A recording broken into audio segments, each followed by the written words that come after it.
السلام علیکم دوستوں میں افتخار رفیع اور آج کا میرا جو موضوع ہے وہ ہے معافی. جی ہاں. خدا کرے کہ میں جو آپ سے بات کرنا چاہ رہا ہوں، اللہ کرے وہ میری دل کی بات آپ کے دلوں تک پہنچ سکے. دوستوں، معافی ایک بڑی اعلیٰ چیز ہے اور معاشرے میں بڑی نرمی اور گداز پیدا کرتی ہے. ہمارے دلوں کو بڑا نرم کر دیتی ہے اور ہمیں بڑا اچھا انسان بننے میں مدد فراہم کرتی ہے. اور بعض لوگ معافی مانگنے میں اپنی حد تک محسوس کرتے ہیں، یا بعض لوگ معافی دینے میں بڑی تکلیف کا شکار ہو جاتے ہیں. ہمارے بہت سارے جو قریبی لوگ ہوتے ہیں یا ہمارا جو نفس ہوتا ہے وہ ہمیں منع کرتا ہے کہ اوے دیکھو معافی نہیں مانگنی، یا اوے انو معافی نہیں دینی. دوستو، جن معاشروں میں معافی مانگنا، سوری کہنا اور معافی دینا کم ہو جاتا ہے، وہ معاشرے بنجر ہو جاتے ہیں. وہ زمینیں پھر محبت اور پیار کی فصلیں نہیں دیتی. دوستو، ہم جب کوئی بھی خطا کرتے ہیں، ہم بشر ہیں، ہم سے غلطیاں ہوتی ہیں اور ہم فوری طور پہ اللہ سے معافی مانگ لیتے ہیں اور فوری طور پہ ہمیں یہ احساس بھی ہوتا ہے کہ ہمارے اللہ نے ہمیں معاف کر دیا ہے. اسی طرح لوگوں سے، انسانوں سے معافی مانگنے میں بالکل تامل کا شکار نہ ہو، دیر نہ کریں. اور جس سے معافی مانگی جائے وہ بھی معافی دینے میں دیر نہ کرے. دنیا کا کوئی ایسا معاملہ، ایک دو کے علاوہ شاید میرا خیال کوئی ایسا معاملہ نہیں ہوگا جس میں انسان کو معاف نہ کر پائے یا نہ کر سکے. معافی تو بڑی خوبصورت چیز ہے. یہ گداز پیدا کر دیتی ہے، یہ جینے کی راہیں فراہم کرتی ہے، یہ ڈپریشن سے نجات دلواتی ہے. کسی نے میری اگر بے عزتی کر دی تو میں تو تکلیف میں چلا گیا، وہ مجھ سے معافی مانگنے بھی نہیں آیا، مجھے اور زیادہ تکلیف ہوئی. اور جب وہ معافی مانگنے آتا ہے تو میں یہ کڑ نکالتا ہوں کہ نہیں، تم میری بڑی بےزتی کی تھی سارے کے سامنے، میں تمہیں معاف نہیں کرنا. تو میری تکلیف بھی اپنی جگہ رہتی ہے اور اس شخص کو بھی ہم باغی کر دیتے ہیں جو ہم سے معافی مانگنے آتا ہے. تو دوستو، معاف کرنا اور معافی مانگنا یہ دونوں بڑے عظیم فعل ہیں. میں آپ کو ایک مزے کی بات بتاتا ہوں کہ ایک دوست ہے ہمارے، میں نے ان کو ایک پینٹنگ دکھائی تو انہوں نے دیکھتے کہا یار مجھے لگتا ہے یہ 7 کین کی ہے. اور جب ہم نے پتہ کیا تو وہ پینٹنگ 7 کین کی ہی نکلی. تو دوستو، میں نے ان سے پوچھا ان صاحب سے کہ یار آپ کو کیسے پتہ چلا؟ تو اس نے کہا بھائی مخلوق، یہ تخلیق ہے، تخلیق میں خالق نظر آتا ہے. تو یہ بات سوچ کے اس دن میں بڑا شرمندہ ہوا. میں نے کہا یار اگر مجھ میں میرا خالق نظر نہ آئے، اس کی تھوڑی صفات نظر نہ آئے، تو افتخار رفیع تمہاری زندگی تو بیکار ہے. اور ویسے بھی اگر ہم دیکھیں کہ آقا دو جہاں سرکار مدینہ کی حیات مبارکہ کو جب ہم دیکھتے ہیں تو ہمارے پیارے نبی نے کیا کیا؟ کوڑا پھینکنے والوں کے ساتھ کیا کیا، برا کہنے والوں کے ساتھ کیا کیا، پتھر مارنے والوں کے ساتھ کیا کیا، معاف کر دیا. اور آپ بڑے حیران ہوں گے، میں جب کسی کو کہتا ہوں یار آپ معاف کرتے تو کہتا ہے یاروں نے تو معافی منگی نہیں. دوستو، لازمی نہیں کہ کوئی آپ سے معافی مانگنے آئے. آپ اپنے دل میں اپنے اللہ سے کہیں کہ میں نے اس کو اپنے نبی کی سنت پر عمل کرتے ہوئے دل سے معاف کر دیا ہے. معافی مانگنا ضروری نہیں ہوتی. بہت سارے لوگ تھوڑے سے انا پرست ہوتے ہیں، شرمندہ ہوتے ہیں، لیکن وہ معافی مانگتے نہیں ہیں آ کے. تو آپ خود سے دل سے معاف کر دیا کریں. اسی طرح جس طرح آگے دو جہاں سرکار مدینہ نے، جن کا میں فالور ہوں، جن کا میں ماننے والا ہوں، اور میں اور میرے ماں باپ ان پر قربان، انہوں نے بغیر معافی مانگے جب لوگوں کو معاف کر دیا. تو دوستوں، وہ والی معافی ہوتی ہے جو معافی تو مانگی تو نہیں جاتی لیکن معاف کر دینا چاہیے. جی ہاں، یہ ابھی گھر ہے تو گھر کے اندر یہ بچے وغیرہ آتے جاتے رہتے، یہ ڈسٹربنس رہے گی. ایک معافی تو وہ ہو گئی جو مانگی جاتی ہے اور آپ معاف کر دیں، اور ایک معافی وہ ہے جو مانگی نہیں جاتی لیکن پھر بھی آپ کو معاف کرنا ہوتا ہے. بالکل اسی طرح جس طرح ہمارے پیارے نبی نے معاف کر دیا تھا. تو دوستو، ہم پتہ نہیں کیوں شش و پنج کا شکار ہو جاتے ہیں اور تامل کا شکار ہو جاتے ہیں. ہم سوچتے ہیں کہ اگر ہم معاف کریں گے تو ہماری عزت میں کمی آ جائے گی. کچھ بھی نہیں ہوتا. میں آپ کو بتاتا ہوں کہ ایک صحابی آقا دو جہاں سرکار مدینہ کے پاس تشریف لائے اور کہا کہ یا رسول اللہ، فلاں فلاں شخص نے مجھے فلاں چوک کے اندر بڑا برا اور بھلا کہا ہے. تو آپ نے فرمایا تم اس کو معاف کر دو. سیکنڈ ٹائم بھی ایسا ہی ہوا. تو آقا دو جہاں سرکار مدینہ اس کے دل کی کیفیت کو جان سکتے تھے، تو آپ نے ایک تاریخی بات کہی. آقا کی تو ساری باتیں تاریخی ہیں. تو آقا نے فرمایا کہ تم اس کو معاف کر دو دل سے، اور اگر تمہیں لگے کہ اس دنیا میں تمہاری عزت میں معافی دینے سے کوئی کمی واقع ہوئی ہے تو روز محشر رسول اللہ سے لے لینا.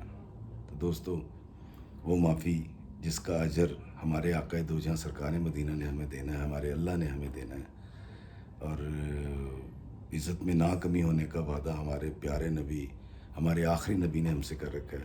تو اس معافی کو اپنے پاس رکھ کے کیا کرنا ہے، اس قدورت کو معاف کر دیں. آپ یقین کیجئے کہ کوئی ایسا معاملہ نہیں ہوتا کہ جس میں معافی نہ دی جا سکے. آقا دو جہاں سرکار مدینہ کی ہی بات کروں گا کہ آقا نے اپنے چچا حضرت حضرت حمزہ سرکار کے قاتلوں کو بھی تو معاف کر دیا تھا. تو ہمیں یہ بات سمجھنی پڑے گی اور یہ جاننا پڑے گا کہ معافی کا فلسفہ جو ہمیں ہمارے نبی نے سمجھایا، ہمارے آقا نے ہمیں دیا، وہ کس قدر ضروری ہے. اور ہم یہی نہیں کر پاتے. افتخار فی کہتا نہیں ہے ایسی تیسی انہیں مینوں بےزتی کیتی سی، انہیں میرا دل توڑیا سی، یا انہیں میری ساکھ نو نقصان پہنچایا سی، مینوں معاف نہیں کرنا. ہے ساس بہو کو معاف نہیں کر رہی، بہو ساس کو معاف نہیں کر رہی، شوہر بیوی کو معاف نہیں کر رہا، بیوی شوہر کو معاف نہیں کر رہی، مالک نوکر کو معاف نہیں کر رہا، نوکر مالک کو معاف نہیں کر رہا، سیاستدان عوام کو، عوام سیاستدان کو، باپ بیٹے کو، بیٹا باپ کو. مطلب ایک عجیب دوست آپس میں ایک دوسرے کو معاف نہیں کر رہے یا معافی نہیں مانگ رہے. معافی انسانوں کو جوڑ دیتی ہے، معافی انسانوں کو قریب لے کر آتی، دل میں گداس محبت پیار پیدا کرتی ہے، اور ہم حقیقی خوشی سے آشنا ہو جاتے ہیں. لیکن ہمارا نفس اور ہمارے ارد گرد کے کچھ سمجھدار لوگ ہمیں وہاں تک جانے نہیں دیتے. تیرے بندے نے بڑا ظلم کیتا ہے، کاکی تو اپنے خاوند کو معافی نہ منگی. تیری بڈھی نے بڑا ظلم کیتا ہے، تو اپنی بڈھی نو معاف نہ کریں. تیری سس بڑی کپتی ہے، اینو تو معاف ہی نہیں کرنا، بدلہ لے دے کنوں. تیری نو بڑی اپنے آپ کو پڑھی لکھی سمجھتی ہے، ساڈے چ آ کے بہندی نہیں، اینوں نہ معاف کرنا. نہ کریں، محبت پیدا کریں. معاف کر دینا افضل ہے، معافی مانگنے والا افضل ہے، معافی دینے والا افضل ہے. میں جانتا ہوں آپ ہمارے گرد بہت سارے ایسے لوگ ہوتے ہیں جن کو ان کی دولت پر، ان کے حسن پر یا ان کے سٹیٹس پر بڑا مان ہوتا ہے، اور اس لیے وہ کچھ ایسی چیزیں کر جاتے ہیں دانستہ نادانستہ جس سے لوگوں کے دل ٹوٹ جاتے ہیں. تو وہ تو آپ سے معافی مانگنے نہیں آئیں گے جب تک ان کا وہ دور، وہ سٹیٹس، وہ دبدبہ قائم ہے. معاف خود کر دینا ہوتا ہے، اپنے دل سے، اپنے رب کی خاطر، اپنے نبی کی خاطر لوگوں کو معاف کر دینا ہوتا ہے. دوستوں، میں آپ کو بتاتا ہوں کہ مجھے بالکل شرمندگی محسوس نہیں ہو رہی. میں آپ کو اپنی زندگی کا ایک واقعہ سناتا ہوں. 2019 میں کتاب چکر چھورے لے کر یو کے گیا، اور یو کے سے میں بڑی عزت سمیٹ کے لایا، اور میرے جو تقریبات ہوئیں وہاں 8-10 شہروں میں، میں بڑا خوش، اور ساری دنیا کو فیس بک کے ذریعے، سوشل میڈیا کے ذریعے پتہ تھا فی صاحب کی کتاب لانچ ہوئی ہے یو کے میں. میں جب واپس آیا تو مجھے ایک کمرہ، کچن اور واش روم تعمیر کروانا تھا. تو میں اپنے محلے میں پیچھے ایک گھر میں گیا، وہاں ایک ٹھیکیدار مجھے ملا، اور میں اس کو لے آیا، اور اس نے کام شروع کیا، اور وہ 1.5 لاکھ روپے لے کے بھاگ گیا. میں کچھ دن اس کے فون پہ ٹرائی کرتا رہا. جب اس سے میرا رابطہ نہ ہو سکا تو میں نے پھر اس گھر میں ہی گیا جہاں سے میں ٹھیکیدار کو لایا تھا، اور وہاں ایک مزدور ریڈی کے ساتھ ایٹڈ ہو رہا تھا. میں نے اس سے پوچھا، میں نے کہا یار میں یہاں سے فلاں فلاں نام کے بندے کو لے گیا تھا اور وہ میرے پیسے لے کے بھاگ گیا ہے. تو بڑا اوکھا ہو کے اس نے کہا میں کی کرا، میں تینوں کیسے. میں کہا نہیں بھائی، میں یہ نہیں کہہ رہا، میں تو صرف یہ جاننا چاہتا ہوں کہ اگر وہ آپ کے گھر کام کر رہا تھا، کسی ریفرنس سے آیا ہوگا، اس کو کوئی نمبر ہوگا، مجھے آپ دے دیجئے تاکہ میں اس سے بات کروں. اور میرے پیسے لے کے بھاگ گیا. تو ان صاحب کو پتہ نہیں کیا سمجھ آئی یا کیا غصہ تھا، غلط فہمی تھی کہ اس نے ایک اینٹ اٹھائی اور اس نے میرے یہاں سر کے پیچھے ماری اور میں گر پڑا. مجھے چکر آ گیا، اور پھر اس نے مجھے پنجابی چی کہتے ہیں دبل کوٹیا، جتنا مار سکتا تھا اس نے مجھے مارا. اور میں اسی مخمصے کا شکار تھا کہ یہ اس کو ہوا کیا ہے. اور پھر جب اس کا اچھا خاصا دل بھر گیا اور اس نے مجھے خوب گالیاں دی اور خوب مار لیا، تو ایک صاحب نے آ کے کہیں سے، اللہ کا بندہ ہے، اس نے چھڑا دیا. اور میں پھٹے ہوئے کپڑوں کے ساتھ سوچتا یہ جا رہا تھا اپنے گھر کی طرف. وہاں لوگ دور دور سے کھڑے دیکھ رہے تھے، میرے محلے کے پیچھے کی بات ہے. میں یہ سوچ رہا تھا یار اس کو کیا ہوا غریب آدمی کو یار، مطلب میں نے تو اس کو کچھ بھی نہیں کہا، اس کا اتنا اوور ریئیکٹ کرنا کیا تھا؟ تو میں تھوڑا سا آگے گیا تو ایک گن مین ہمارے اسکول ہیں وہاں پرائیویٹ، اس کو آیا، اس نے کہا جی بڑی زیادتی کی نے تھوڑے نال۔ میں نے کہا یار بیچارہ مزدور آدمی ہے تو شاید اپنی زندگی سے آواز آ رہا ہے، تو غلط فہمی میں شاید اس سے یہ ہو گیا۔ انہوں نے کہا جی غلط فہمی کوئی نہیں ہے کہ ایس پی صاحب دا لیڈر ہے، S P city the leader ہے۔ جب اس نے کہا نا ایس پی سٹی کا لیڈر ہے تو مجھے سمجھ آ گئی کہ اس کی گردن کی اکڑ اور اس کے جملوں کی جو کڑواہٹ تھی، اور اس نے جو میرے ساتھ کیا، تو میں نے اس کو بتایا کہ اب میں اس کو یہ بتاؤں گا کہ اس کی طاقت مجھ سے زیادہ نہیں ہے۔ میں خیر ایس پی کے پیش ہوا، اس کو معطل کروایا، میں نے عمران خان کے سٹیزن پورٹل کے اوپر اس کی رپورٹ کی، میں نے اپنے کے سی ایس پی دوست ہیں میرے، میں نے ان کو کال کی، انہوں نے کمشنر کو کہا، میں نے اس کو معطل کروا دیا۔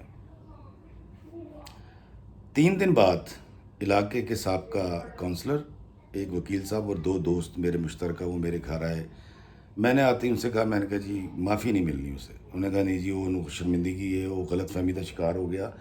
دراصل میں بلکہ وہ بات بھی نہیں بتانا چاہتا جس غلط فہمی کا وہ شکار ہوا تھا۔ اس کو لگا تھا میں کوئی سرکاری اہلکار ہوں اور جہاں وہ کنسٹرکشن ہو رہی ہے میں وہ جگہ چیک کرنے کے لیے آیا ہوں، تو وہ کوئی رولے گولے والی جگہ تھی۔ تو میں نے کہا نہیں جی معافی تو نہیں مل سکتی۔ انہوں نے میرے محلے سے کٹیا یار۔ آپ یقین کریں کہ جب وہ جانے لگے لوگ دوست، تو انہوں نے مجھ سے میری کتاب چکر چھولے مانگی، میں نے ان کو گفٹ کی، اور جب وہ گاڑی میں بیٹھ رہے تھے وکیل صاحب، تو انہوں نے مجھ سے پوچھا، انہوں نے کہا افی بھائی یہ کتاب کا موضوع کیا ہے؟ تو میں نے کہا یہ کتاب جو ہے یہ بڑی اچھی ہے، یہ لوگوں کے اندر برداشت، محبت اور معافی پیدا کرے گی، معافی کو فروغ دے گی۔ اور جیسے ہی میں نے یہ جملہ کہا دوستوں، میرے اندر میرے دل کے اوپر ایک چھڑی پڑی، اور مجھے ایک سوال میرے دماغ میں پیدا ہوا کہ کاکا تو نے تو اس کو معاف نہیں کیا، اور تیری کتاب، تیرے لکھے ہوئے کالے یہ صفحے کسی کے دل میں کیا معافی کا جذبہ پیدا کریں گے جب تو خود معاف نہیں کر رہا؟ آپ یقین کیجئے میں نے ان سے اسی وقت کہا، میں نے کہا جی میں نے اس کو معاف کیا۔ انہوں نے کہا جی پھر ایک کام کرتے ہیں، کل اس کو لے کر آتے ہیں، وہ آپ سے معافی مانگے گا سب کے سامنے۔ میں کہا نہیں یار میں اس کی بے عزتی نہیں کرنا چاہتا، اس سے جا کر کہہ دیں میں نے معاف کر دیا۔ وکیل صاحب نے کاغذ لکھوایا مجھ سے، وہ لے گئے۔ 3-4 دن کے بعد عمران خان کے پورٹل سے ڈی آئی جی کے آفس سے کال آئی، میں نے ان کو بھی لکھ کر دے دیا، اور میں نے اپنے دوست جو سی ایس پی افسر تھے ان سے بھی کہہ دیا کہ نہیں یار میں نے اس کو معاف کر دیا، اور میں نے ہر جگہ لکھ کر اس کو معاف کر دیا۔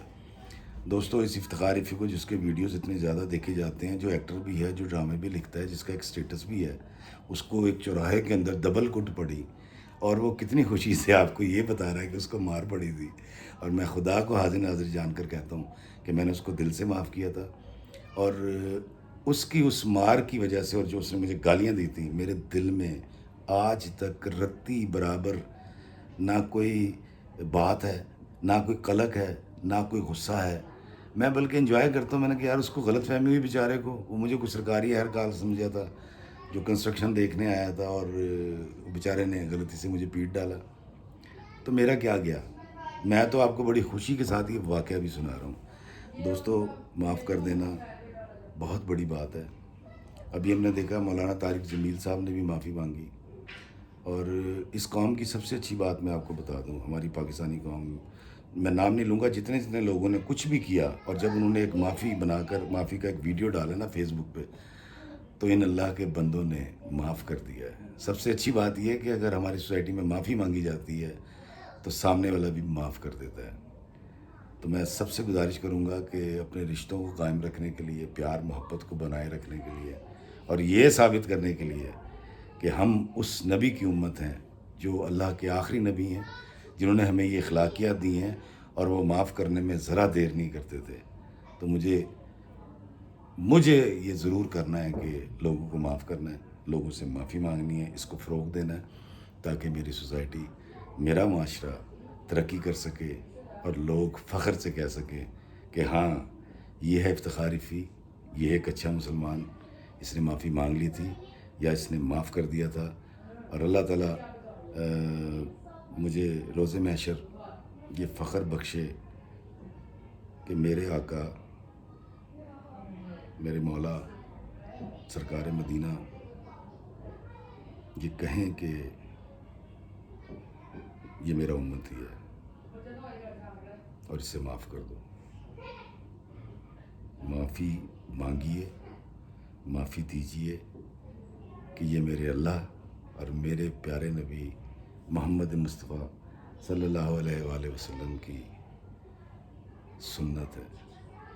اللہ ہمیں آسانیاں عطا فرمائے اور آسانیاں تقسیم کرنے کا شرف عطا فرمائے۔ آمین۔ السلام علیکم ورحمۃ اللہ وبرکاتہ۔